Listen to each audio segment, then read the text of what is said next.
Hello everyone, I'm the Good Sir Knight. Today we'll be reviewing the Tornado Crash Impact Grenade. Nice little pin edition. So, let's get started, shall we? Alright, let's do it.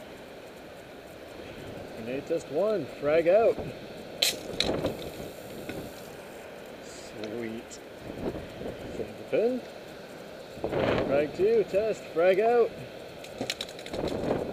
Not as exciting.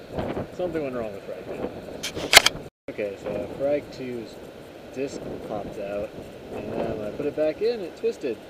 So this time frag 2 should work fine. Alright, frag 2, one more time. This time with a fixed seal and with feeling.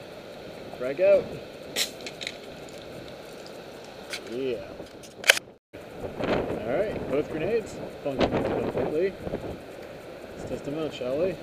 Frag out. Woo! Frag 2, frag out. Yeah.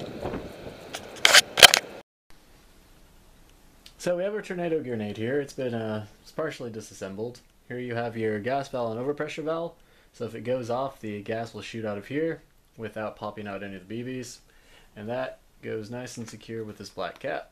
The black cap is mostly for arming it. Once it's sealed, if you throw it, it will shoot out the BBs. So, it's Tornado.